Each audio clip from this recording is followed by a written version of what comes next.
Macintosh, and I'm delighted to welcome you to this session on technical training.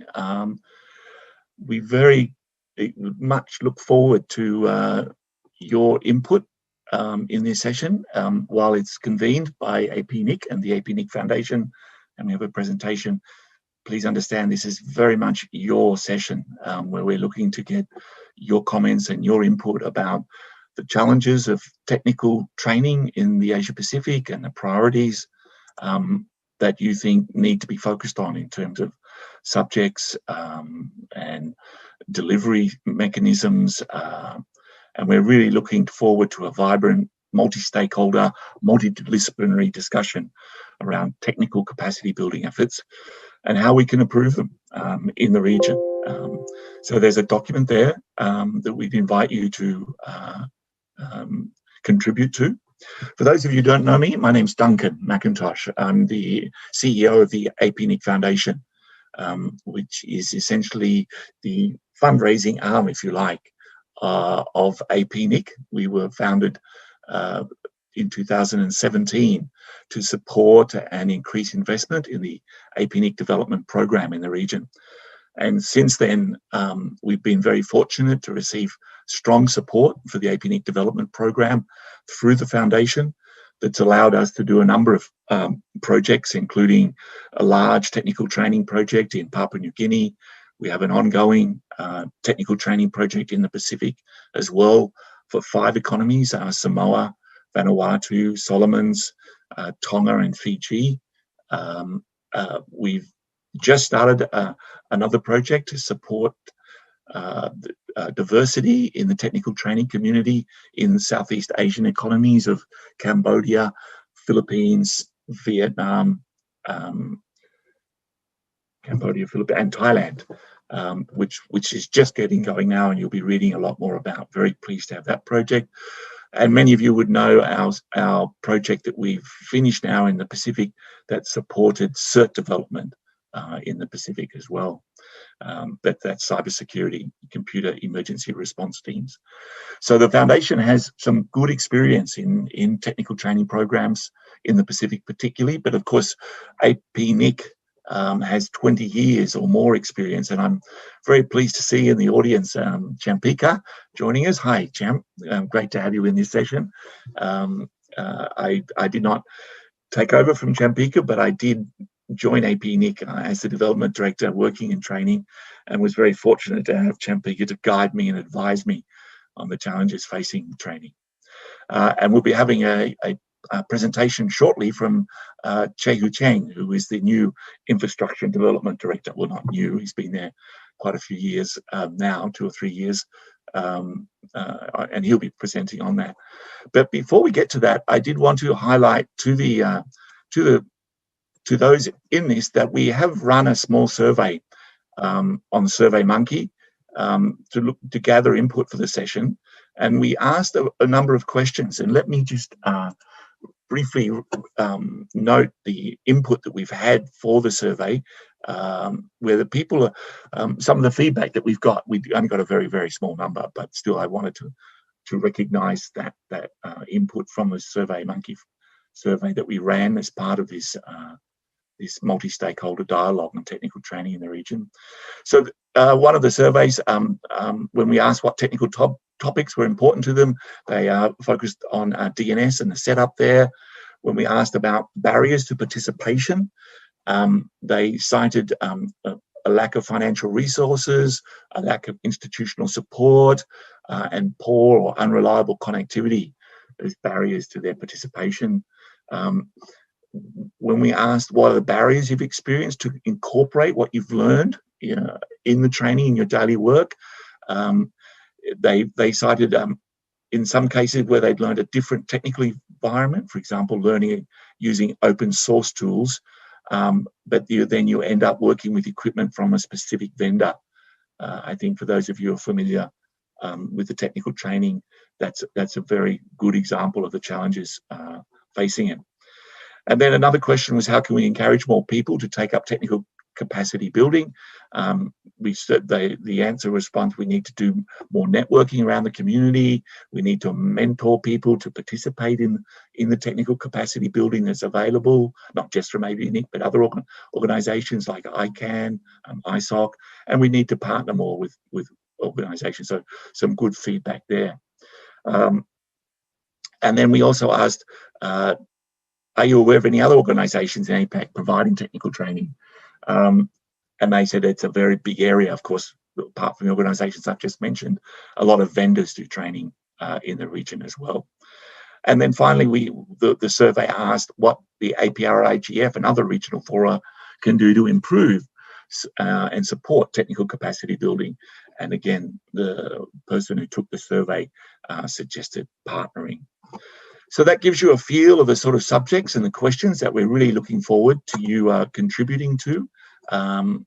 And we look forward to the discussion. But let me hand over now to Chae-Hu for his presentation. So Chae-Hu, please go ahead. The floor is yours. Okay, thank you. Can I have the slides? Oh, thank you. This is Chi-Hu Cheng. I'm the Infrastructure and Development Director of APNIC. In the next 5 minutes or so, I'm going to go through, the technical capacity building work done by APNIC, so as to, set the scene. Just 5 minutes, very quick. Next slide, please. We do internet development. Our mission is to run internet number registry, of course, as well as to support internet development in the region. What we do include training and technical assistance on internet infrastructure related topics. And this is our core, internet development work for technical capacity building. In addition to training and technical assistance, we also do internet infrastructure support, technical community support, and security community support. Next slide, please.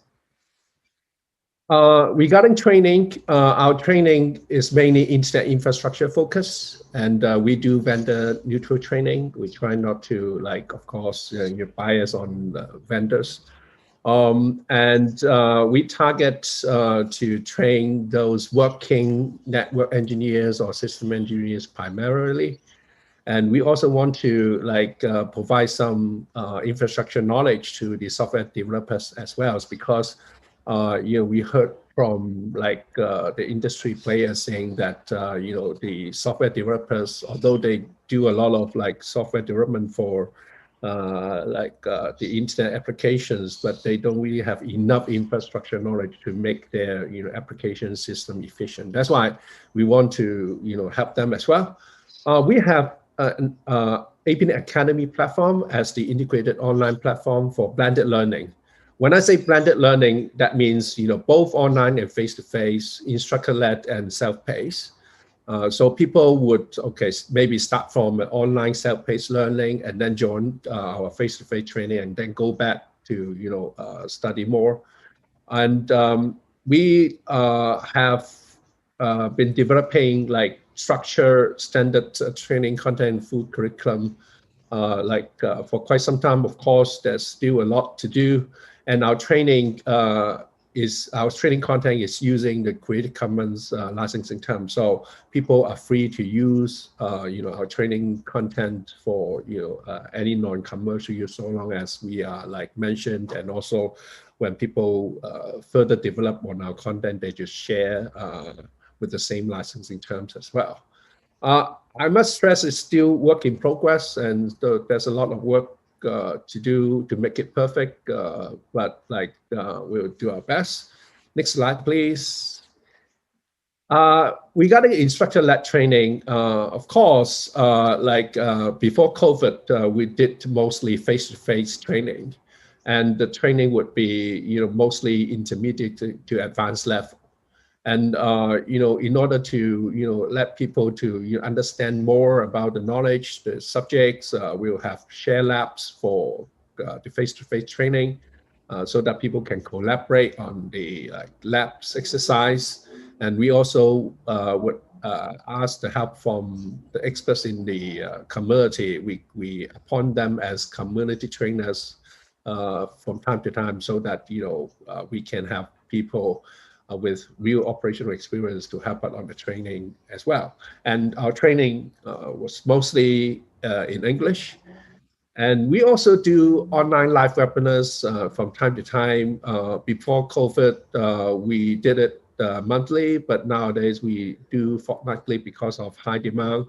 And we complement, the face-to-face training with live webinars. And live webinars would be mostly with educational nature. Next slide, please. And for the self-paced learning, all of course will be online, and we have online courses, virtual labs on our academy platform. People can do it anytime, and the level would mostly in like basic to intermediate level. And because we are doing online, we are able to provide some multilingual support. We do translation to 8 languages. We are hoping to do more so that people can understand the topics more easily with their local languages.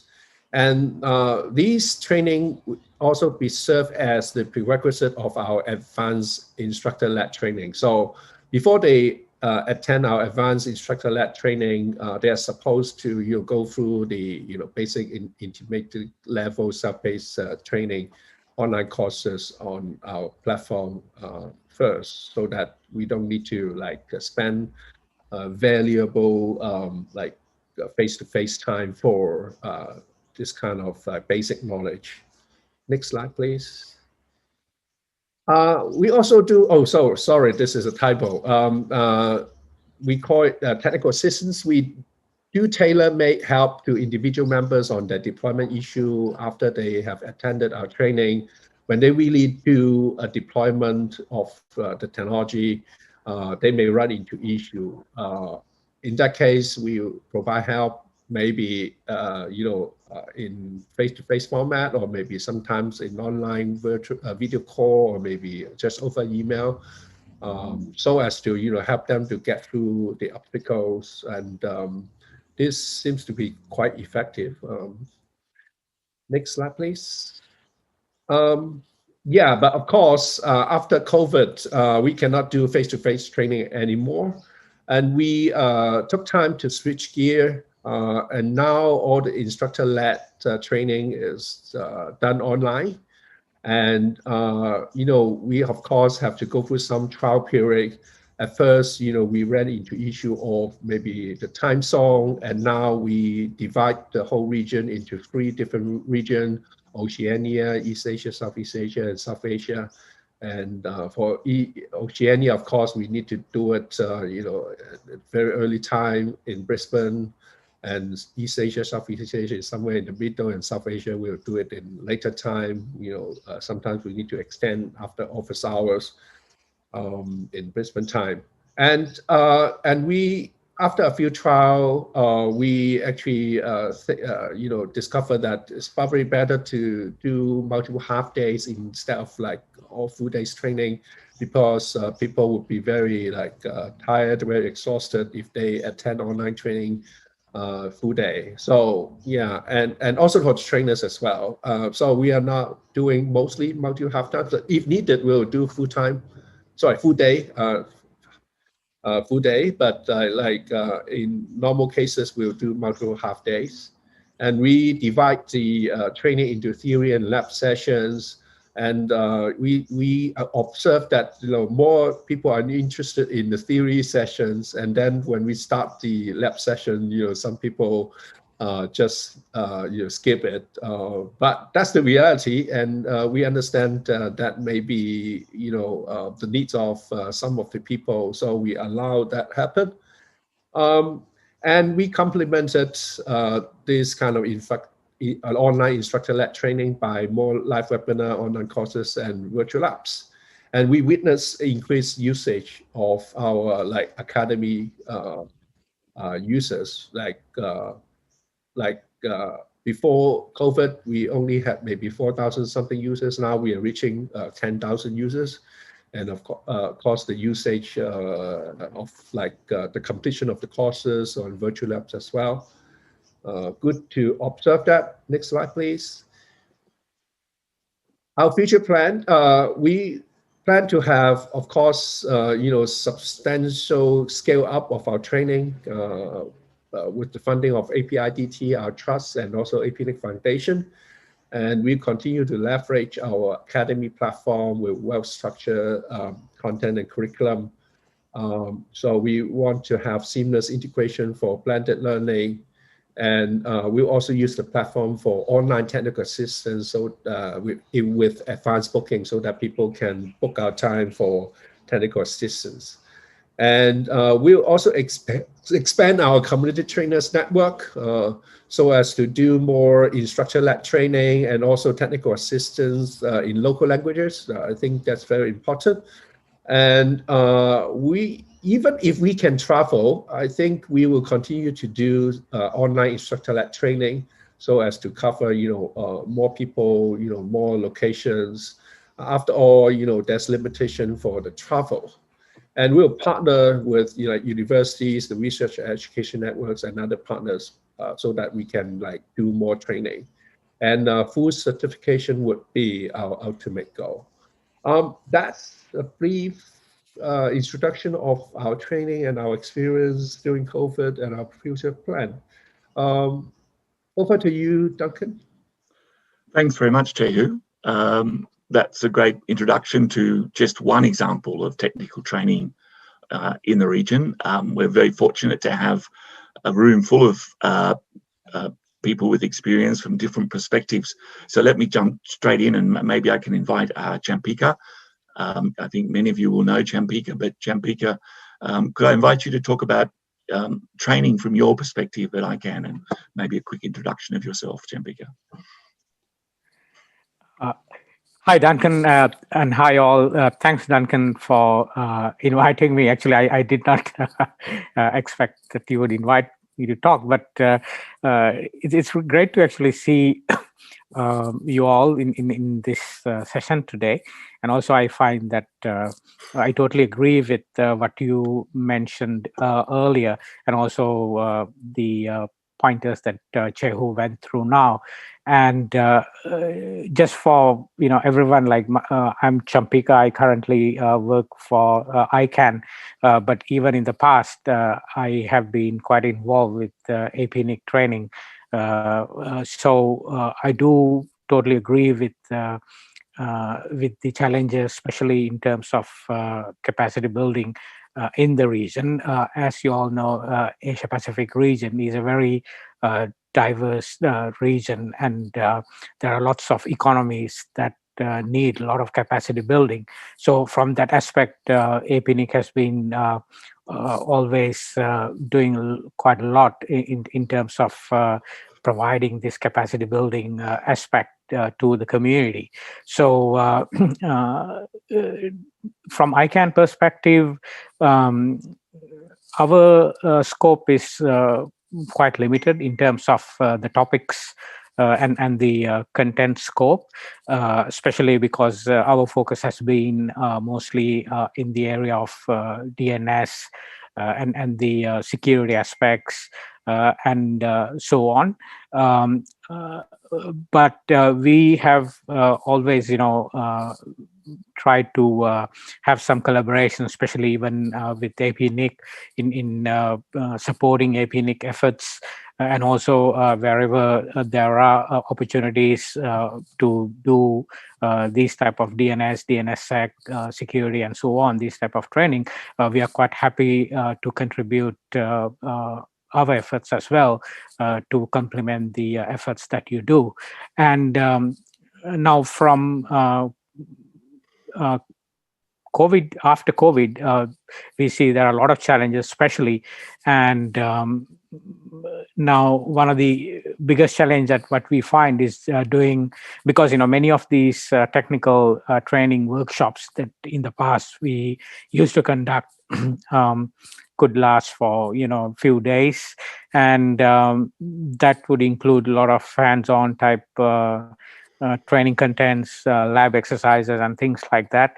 But when you try to conduct these type of training sessions in an online type of environment, we would always find challenges out there, and also the connectivity aspect as well, because some of the economies, as I said, they may not have the best bandwidth or so to follow through these type of training sessions. So this is something that we have found that some challenges out there, but we are, from ICANN side of a point of view, we're trying to actually work out some options to see more of hands-on type training in a cloud-based type of environment to see if that would help.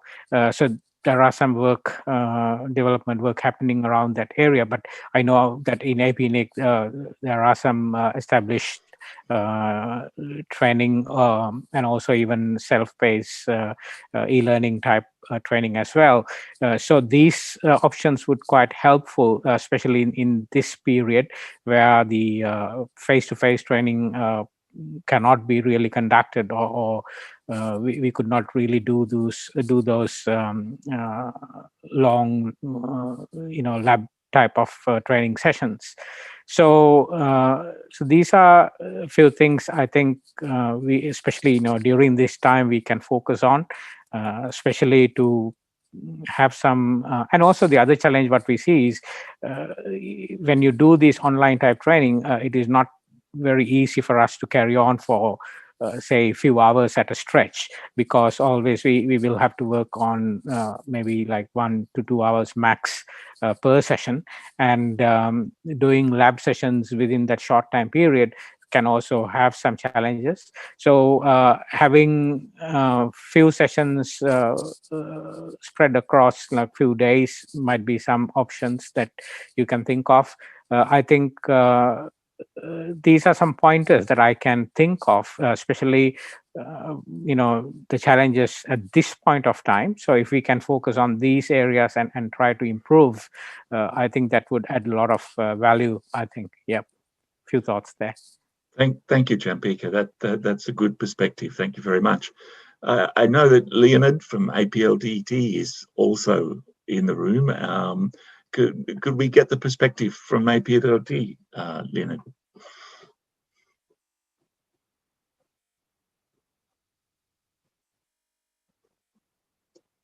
Leonard, are you there? I am. Thank you. Yeah, finally I got my mic. Okay. So thanks very much, Duncan. I'm sorry, I was late for the beginning of this session, and I just caught up with some points I really wanted to make, and they were partly answered. Still, very few empirical observations which I would like to share with you. Well, first of all, my concerns are trainers. So what I mean is that, how many of us who deliver training sessions or so-called training sessions are actually qualified teachers? I guess very few. And my concern at all times is that the best ever technical expert does not necessarily qualify for a good teacher. There is an it's an absolutely different area, and absolutely different skills, competences, and there should be some exposure to certain methodologies, which I do not necessarily see at all times when it comes to training sessions.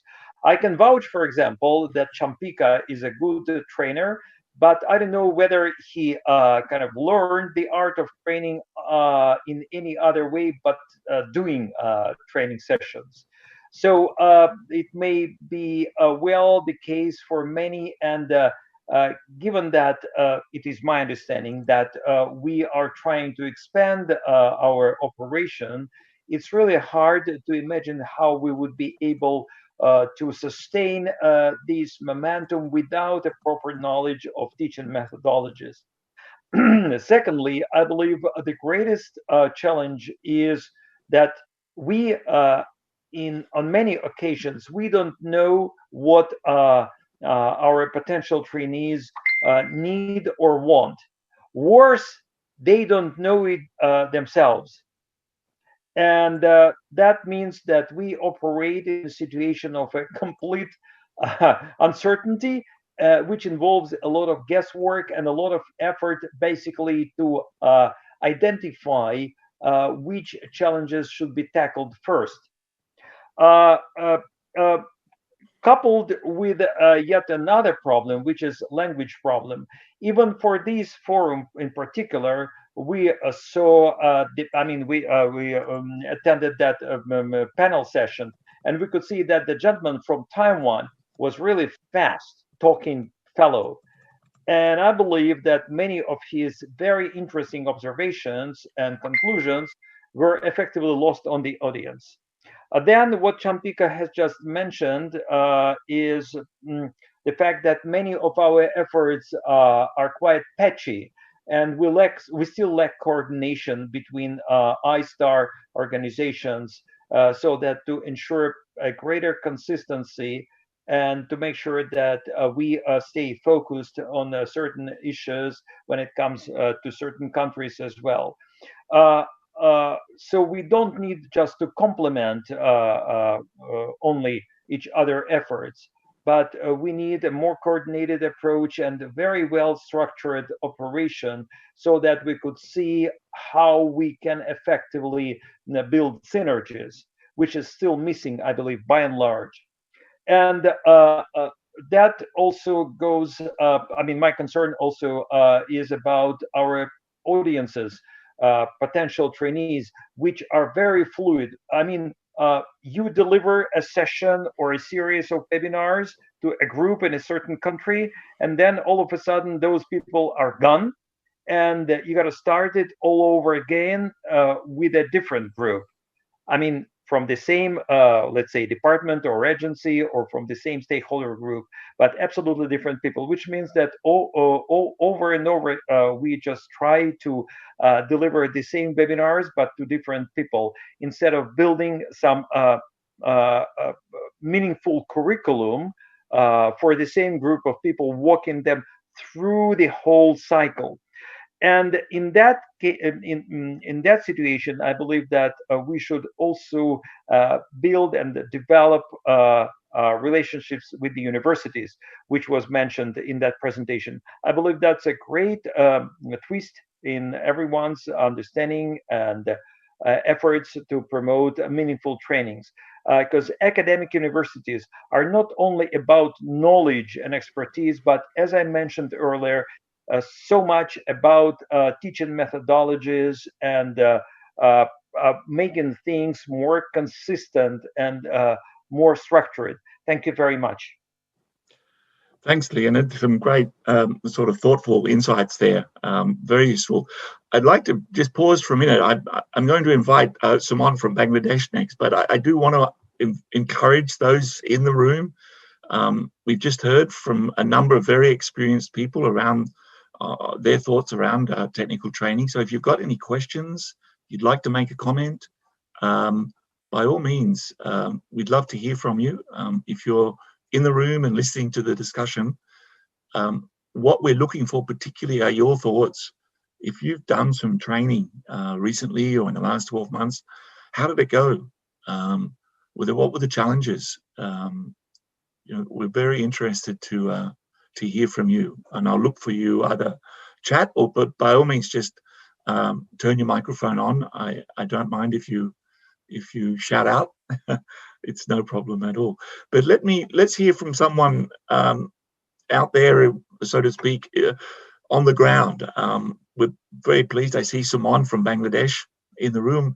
Simon, can you give us your thoughts on technical training from the Bangladesh perspective? Yeah, thank you, Duncan, for inviting me.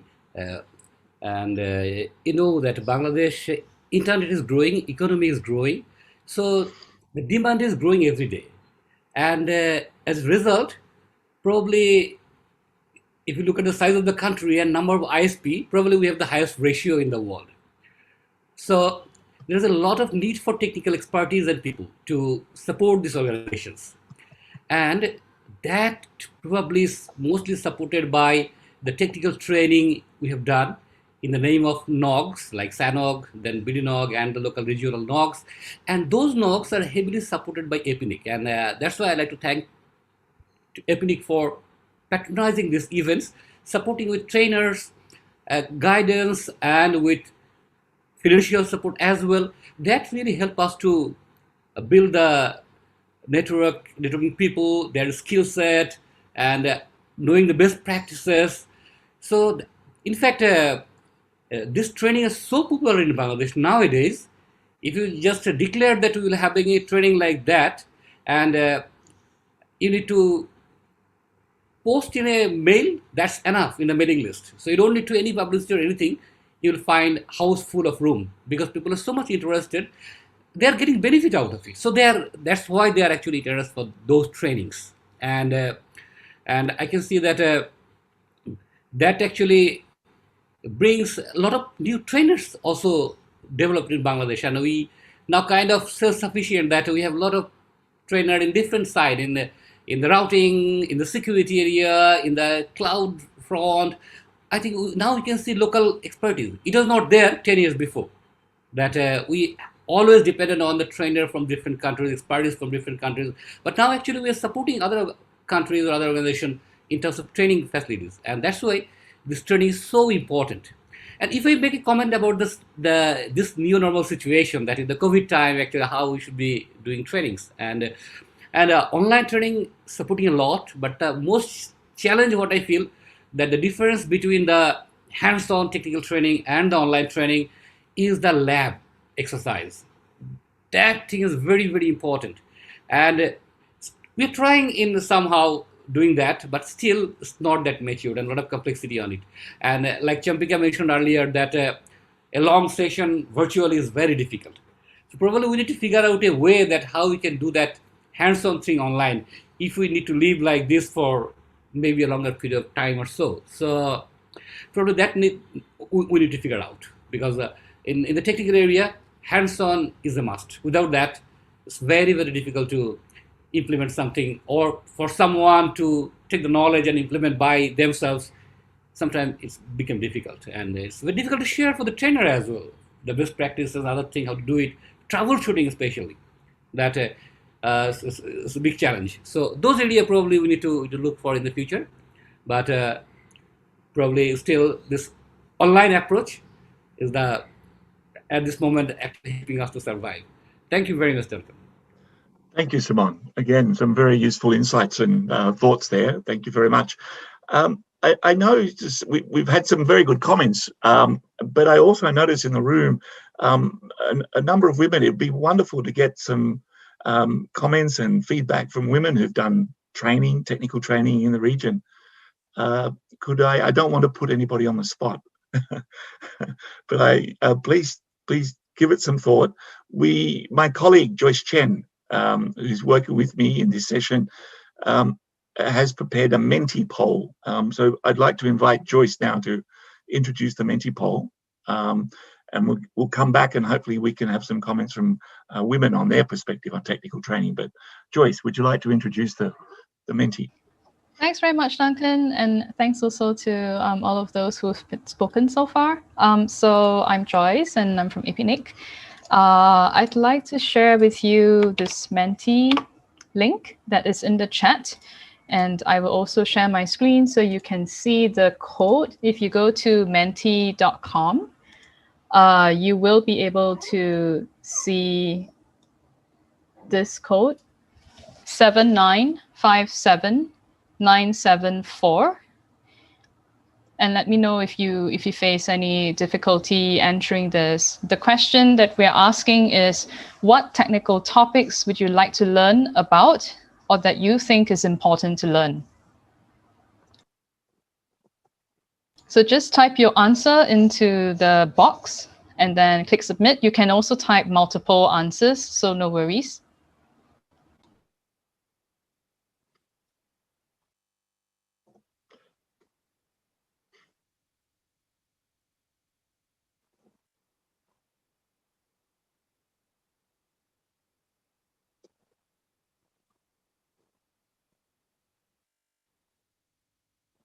So we're starting to see some answers come in.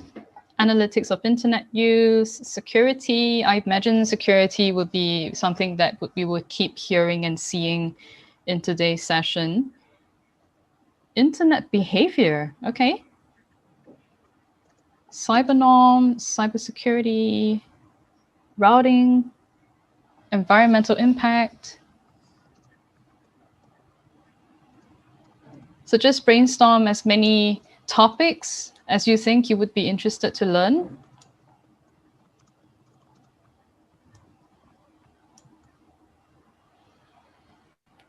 You guys are doing great. IoT, internet resource, incidents reporting.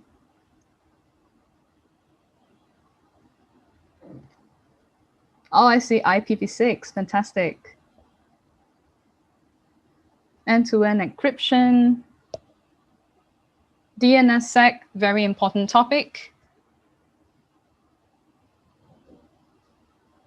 Now, don't limit yourself to just cybersecurity themes. Think about other technical topics that you would be interested in. So for myself personally, I'd always be interested in anything to do with cyber policy, for example, and how that might link to certain technical topics. Just waiting maybe a couple more seconds for more answers to come in. Don't limit yourself.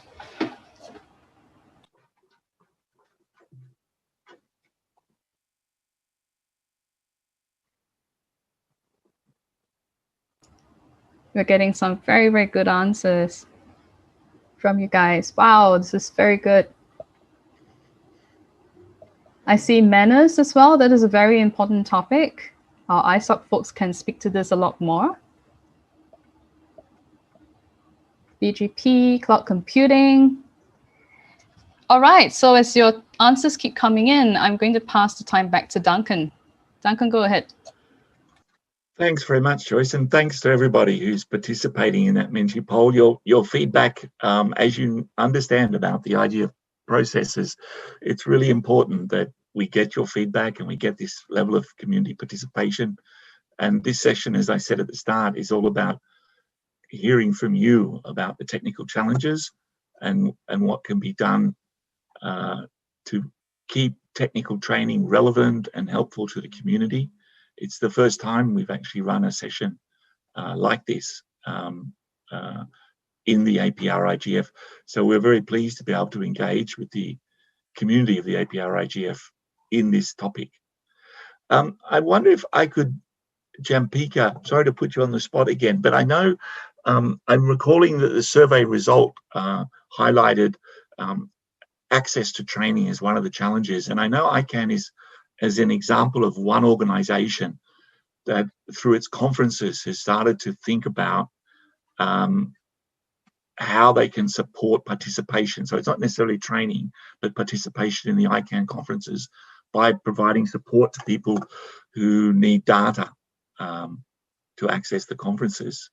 So I don't know, Jampik, if you're aware of that or any of the other ICANN participants can talk about what's being offered there through that ICANN support for participation.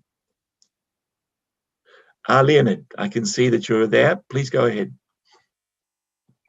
Thank you, Duncan. Thank you. That was a very interesting survey. I mean, I was staying outside of it just to see. I mean, to make this experiment really clean.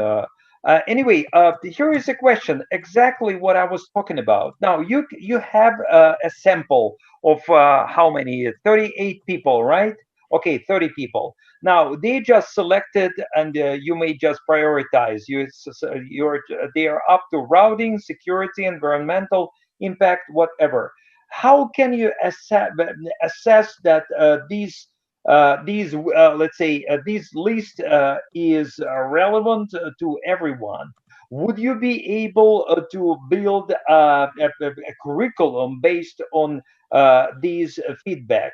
How would you do with all other issues around it? Because the list is really huge. How would you allocate resources? I mean, these questions, which I'm really flabbergasted, because that's what many of us face every time we try to understand what the community is up to. So, following this bottom-up process, how would you be able to sort of align your operation so that to make a real impact? So, these are the questions. Can you just explain to me how would you go from this, like from this cloud of concepts the audience wants to know about?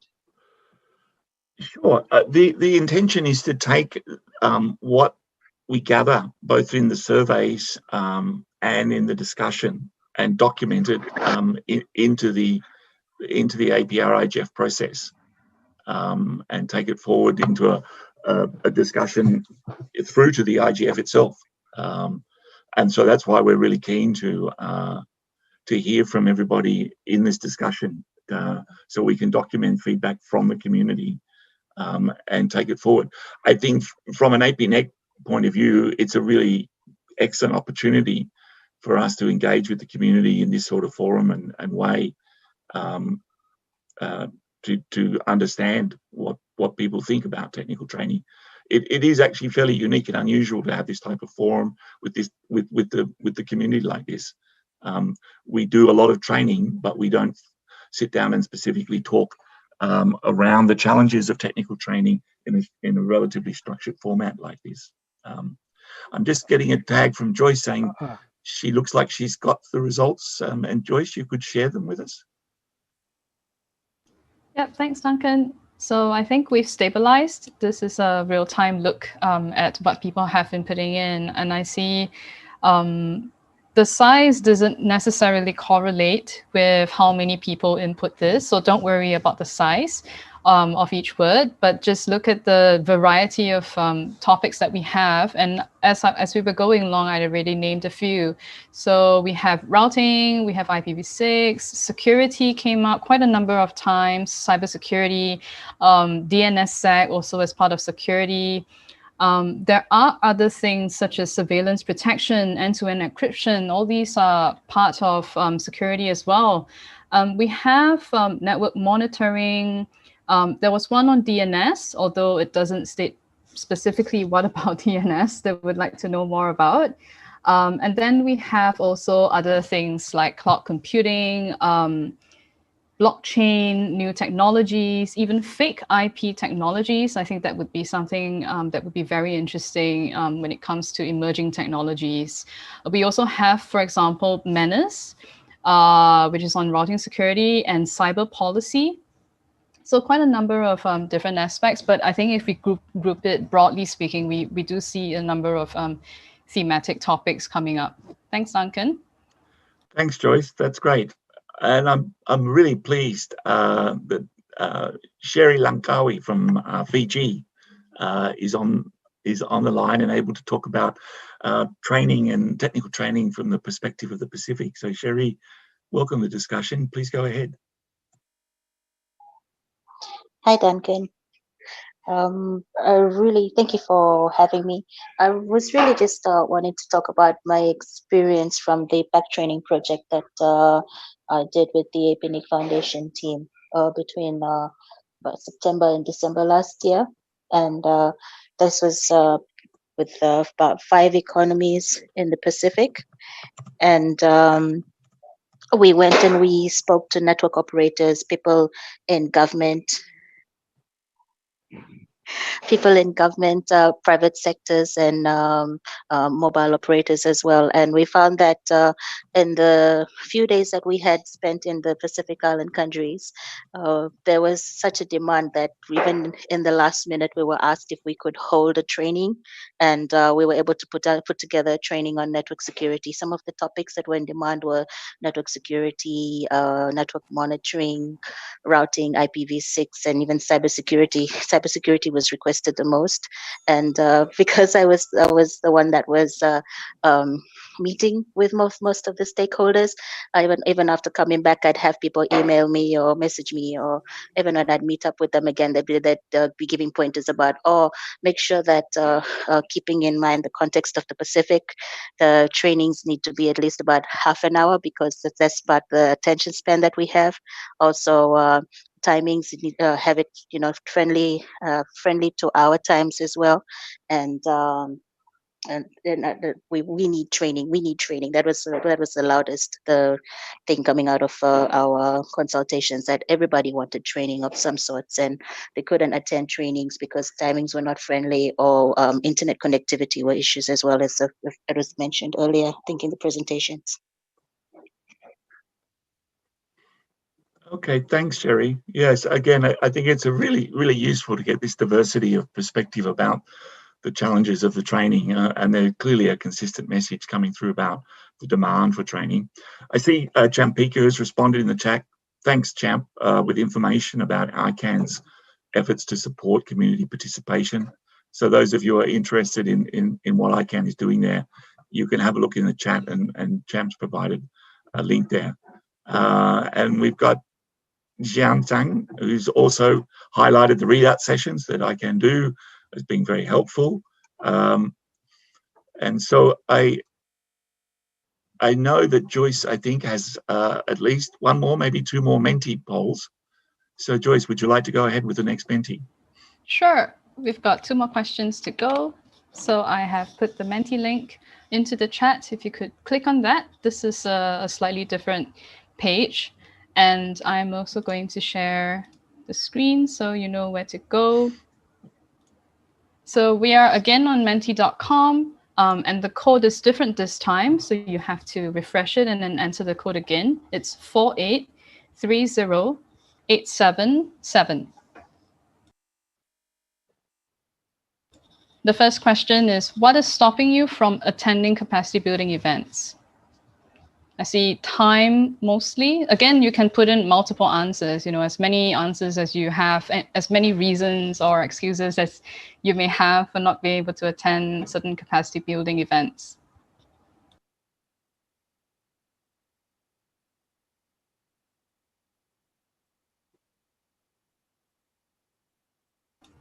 Again, time, I see, seems to be a recurring theme.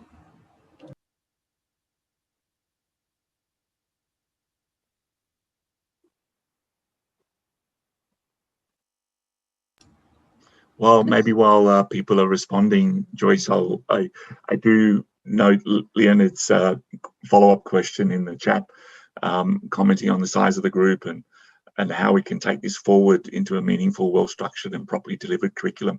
Leonard, it's a great question, and I think it's something certainly that the Foundation is very keen to sort of develop and focus on.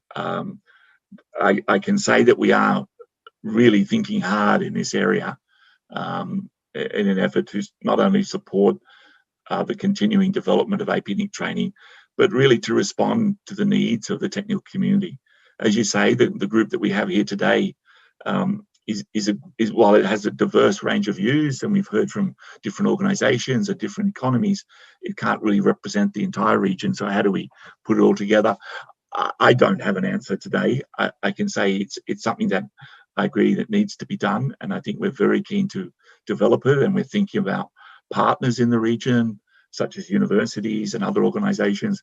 We're looking at surveys that have been done already by other organizations, looking at skills assessment across network engineering. So no answers today, but I think you've identified a really key area. And I'm hopeful that this discussion that we have today can contribute through the polls and the documenting of the discussions and the questions that we have, can really contribute into the discussion through the ITF processes. I see some really good responses. So time definitely is a limiting factor. I see some time zones as well, which is quite interesting because it could be people are trying to go for maybe non-APAC time zone kind of training. And that would be a factor. Maybe some topics are not readily available always in APAC time zone, and that can be quite a limiting factor. I see also lack of operational relevance, sorry. So the person who put this, lack of operational relevance, would you be able to share a little bit more what you mean by that? I'm not sure who it is. If you could raise your hand and just sort of identify yourself. There's another question here, Joyce, as well. Does the question refer to online or offline events or both? So I think we can do both online and offline. Definitely. I think it being online is something I think that is quite unique and extraordinary for the current circumstances, but definitely this will not go away. So there will be different type of challenges that you will face, whether it's online or offline. So thanks, Jin Chuan, for bringing that up. Do we know who put that comment in terms of lack of operational relevance? If not, it's also okay. I won't put you on the spot. Don't worry about it. Just wanted to understand and clarify a little bit more. Okay, so I guess this is mostly the type of answers that we have. And I'm going to move on to the next question. Just give me a second to toggle. Yes, I will, while you're doing that, Joyce, I will just say to the group, we had discussed breakout groups, but we find that the discussion is going along very well. So I'm looking at the clock kindly provided by Christine at .asia that says we've got about 8 minutes in this particular session, just to update everybody. And we really encourage you to get onto the chat. So back to you, Joyce. Now we have our final question, which is how can we encourage more people to take up technical capacity building? So I think a lot of folks in this room are trainers. So you have, I guess, been thinking a lot about how we could do more outreach and get more people to know about technical capacity building that's happening in the region. So do share your ideas in the box. And also, if you yourself are someone who is keen to take up technical capacity building, but for some reason you have not been able to, or not as often as you want to, what are some ways that we can help you or we can support you to do this? And also think about it from the perspective of APRIGF as a regional IGF platform. Is there something that APRIGF can do to help encourage more people to take up technical capacity building?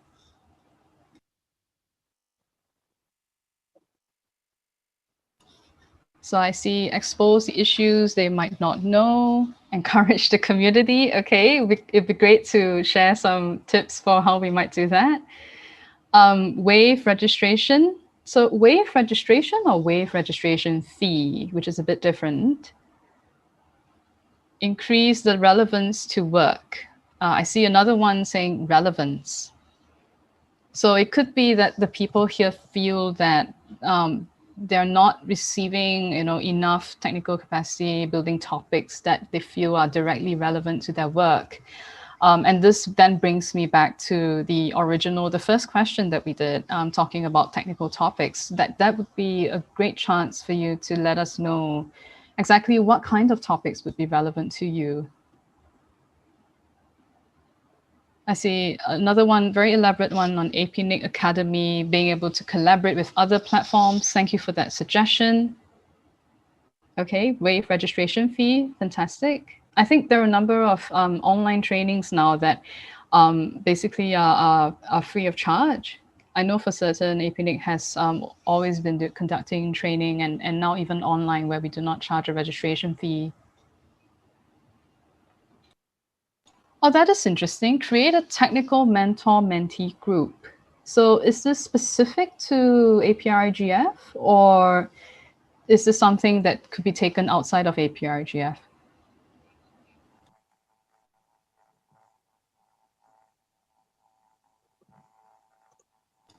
would the person who made the suggestion for the mentor-mentee group like to share a bit more what your idea is? I think that's something quite interesting that we could explore further.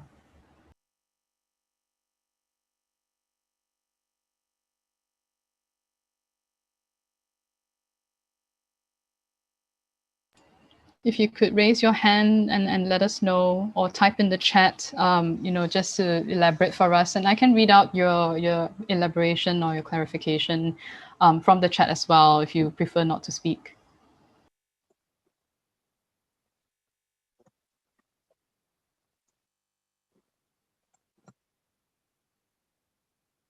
Farha, please go ahead. Hi, Joyce. Am I audible? Yes, but could you bring your mic a bit closer and speak up? It's a bit soft. Now? Okay, I propose the technical mentor and mentee groups for the technical community. Basically, what happened, you know, sometimes people join the workshops, but sometimes they, I mean, they cannot, you know, reach each other. So it will, if all the groups who gives the technical training, like APNIC Academy or other people like Coursera, so if they all platforms together and give some technical create a mentor and mentees group, so it would be helpful for the people to, you know. Thanks very much for your contribution, Farha. I think that's an excellent idea. I think so. The concept of a mentor-mentee group is something I think is definitely worth exploring. It's not always easy to integrate it for example, if let's say it's an online training, and then some people might just do the training and then go off, and maybe it goes in 1 year and then it goes out. I'm not sure. But I do believe that the trainers who conduct the training very often get questions even after the training. And this is very prevalent when it's a physical training. When it's an online training, I think it's much harder, especially for the participants to reach out to the trainer to ask questions. Maybe it seems a bit awkward. It's not so awkward when it's a physical event. But I think your idea to have a mentor-mentee group is really an excellent one. And I see somebody else has also put experienced mentors could guide around 10 mentees on technical causes. Even in the APRGF, for the fellows, there is a mentor-mentee sort of program as well, but this is unfortunately only open to the fellows for APRGF, but definitely it's a concept that is not new to us. So it's something that maybe we can try looking into. I see another one that says get the support of the employers. And I think that definitely speaks to one of the challenges that sometimes you might be interested in the training, whether it's physical or online. But then you don't have the time off work, or they tell you, you know, they ask you, why is this relevant to my work? That sort of thing. And then it's hard to get the support from employers. So it would be great if you could also, you know, whether in the box or whatever it is, give some ideas for how might we go about doing this? What sort of support would you need to help convince your employers that this training is important? Is there something specific that you would need? I'm going to have to note the time for everyone. This is a great discussion. And again, getting back to Leonard's point about where do we go from this discussion, because I want to assure everyone that what we're really looking towards, and I think, Joyce, you've started to get close to one with that, the mentor-mentee idea around technical training. What we're looking to come out of this plenary discussion is really one concrete line of action that the APRGF community can get behind and take forward to rule for other regional forums and be used to focus and follow up on.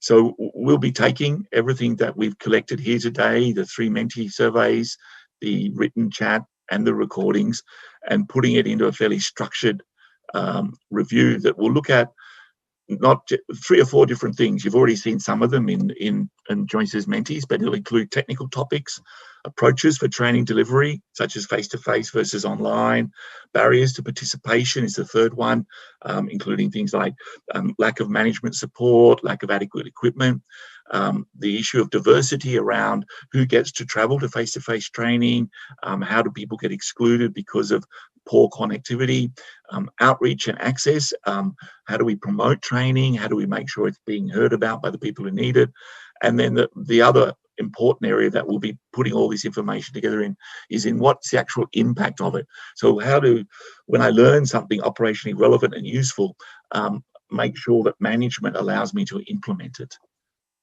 So let me wrap it up there, because I do note that I think we've hit our 1 hour time allotment.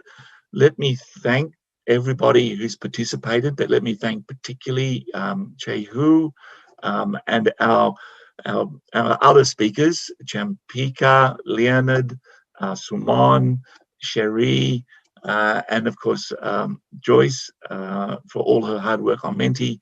I should also recognize Sylvia Cadena, who was the original proposer of this workshop. Sylvia is actually out exploring remote connectivity in isolated communities as we speak, so she wasn't able to participate. But let me thank you all for your participation and support. We've got some really good feedback in this session, and we look forward to staying engaged with you on this important subject. Of course, this is not the end of things. You can still reach out to Joyce and myself over the next day or so, and of course after the conference. But thank you all for your participation. Christine, if there's anything I need to hand over for, otherwise I will end the session. Hi, Duncan. No, we're good. So thanks for everything. Thanks